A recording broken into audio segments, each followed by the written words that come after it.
Assalamualaikum warahmatullahi wabarakatuh. Puji syukur kita panjatkan atas kehadiran Allah Subhanahu wa Ta'ala, yang mana pada kesempatan kali ini kita masih diberi kesehatan dan kenikmatan hingga kami dapat menyelesaikan presentasi kami pada hari ini, baik dalam bentuk makalah maupun dalam bentuk video. Pertama-tama saya akan mengucapkan terima kasih kepada Bapak Afif Alfianto selaku dosen manajemen untuk pendidikan Islam, yang mana telah membimbing kami hingga kami dapat menyelesaikan tugas kami pada kali ini. Sebelum memulai penjabaran penjelasan kami pada hari ini, saya terlebih dahulu akan mengenalkan diri saya. Saya Hesti Dwi Anggraini sebagai moderator. Lalu saya mempunyai rekan lain. Yang pertama yaitu Afif Rizky Miliano, yang kedua itu Al Mutiara, yang ketiga itu Izzatul Jannah, dan yang terakhir itu Ulfa Munawaroh. Baiklah, langsung saja kita saksikan dan kita simak penjelasan dari rekan-rekan saya pada makalah kami yang berjudul Manajemen Mutu Pelayanan dalam Pendidikan. Selamat menyaksikan. Assalamualaikum warahmatullahi wabarakatuh. Di sini saya akan menyampaikan materi yang pertama. A. Standar pelayanan minimal mutu pendidikan. Seiring dengan adanya tuntutan akan lulusan lembaga pendidikan yang bermutu, bersamaan dengan perubahan-perubahan yang begitu cepat serta tantangan yang semakin besar dan kompleks, merupakan konsekuensi yang tak bisa dihindari dalam perkembangan kehidupan saat ini. Untuk itu, tugas lembaga pendidikan untuk mengupayakan peningkatan daya saing lulusan serta produk-produk akademik lainnya merupakan suatu hal yang mutlak dibutuhkan. Antara lain dapat dicapai melalui peningkatan mutu pendidikan. Namun, tanggung jawab ini bukanlah monopoli satuan pendidikan saja, bahwa mutu pelayanan publik saat ini juga berada pada fase rendah. Untuk itu, pendidikan sebagai salah satu sektor pelayanan publik dituntut untuk tampil mengatasi hal ini. Untuk menjawab hal tersebut, pemerintah telah mengeluarkan berbagai peraturan yang menyangkut standar pelayanan minimal atau SPM. Sekian, terima kasih. Assalamualaikum warahmatullahi wabarakatuh.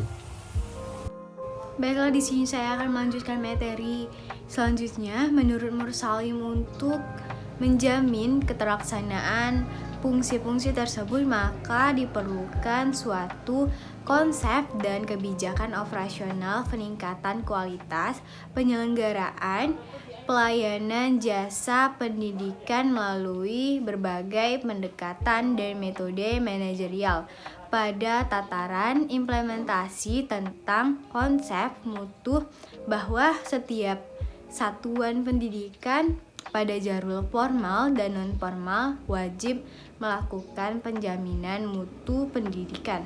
Oleh karena itu, manajemen kualitas kelembagaan pendidikan maka hakikatnya bertujuan mengintegrasikan semua fungsi organisasi yang berfokus pada pemenuhan keinginan stakeholder dan tujuan penyelenggaraan pendidikan sesuai tupoksi masing-masing. Berdasarkan uraian tersebut, maka untuk mencapai suatu kondisi manajemen mutu pelayanan pendidikan yang memenuhi SPM diperlukan konsep penjamin mutu dengan sejumlah kriteria yang jelas dan terukur. Penyelenggaraan pelayanan pendidikan dikatakan bermutu atau berkualitas apabila mampu menerapkan dan mewujudkan visinya melalui pelaksanaan misinya atau aspek deduktif, dan mampu memenuhi kebutuhan stakeholder atau aspek induktif. Akan melanjutkan pemaparan materi dari teman saya. B. Karakteristik mutu layanan pendidikan. Ada 6 karakteristik dalam mutu layanan pendidikan. Yang pertama, lingkungan harus kondusif, baik dalam pembelajaran maupun pelayanan yang bersifat administrasi kepada siapapun. Yang kedua, memberikan pelayanan pengembangan yang bersifat semangat keunggulan dan nalar sehat peserta didik. Yang ketiga, komitmen yang baik bagi seluruh warga sekolah sehingga mampu menghasilkan layanan yang baik. Yang keempat, pelayanan bersifat update seperti teknologi informatika dan komunikasi yang baik dalam pembelajaran maupun administrasi.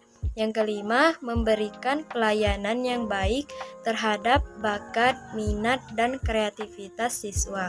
Yang keenam, bersifat kekeluargaan dengan membangun kepercayaan dan kepedulian terhadap alumni. Baiklah, di sini saya akan melanjutkan materi selanjutnya, yaitu kualitas layanan mutu dalam pendidikan.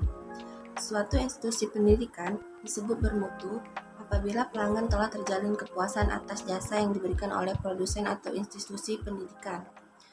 Para pelanggan layanan pendidikan dibagi menjadi 4 kelompok, yaitu yang pertama, yang belajar, bisa merupakan mahasiswa, pelajar, murid, atau peserta. Belajar yang biasa disebut klien atau pelanggan primer. Mereka inilah yang langsung menerima manfaat layanan pendidikan dari lembaga tersebut. Yang kedua, para klien yang terkait dengan orang tua yang mengirimnya ke lembaga pendidikan, yaitu orang tua atau lembaga tempat klien tersebut bekerja, dan mereka ini kita sebut sebagai pelanggan sekunder. Yang ketiga yaitu pelanggan lainnya. Pelanggan ketiga itu bersifat tersier, adalah lapangan kerja, biasanya pemerintah maupun masyarakat pengguna output pendidikan.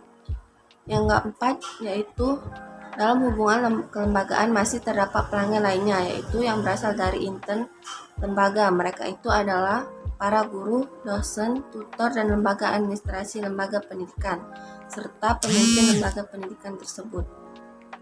Sekian video penjelasan dari kami. Semoga ilmu yang kami berikan atau penjabaran yang kami berikan dapat bermanfaat dan membantu teman-teman sekalian. Nah, saya mewakili kelompok 2 memohon maaf bila ada salah kata atau penyampaian kami yang kurang tepat. Saya akhiri, wabillahi taufiq wal hidayah. Wassalamualaikum warahmatullahi wabarakatuh.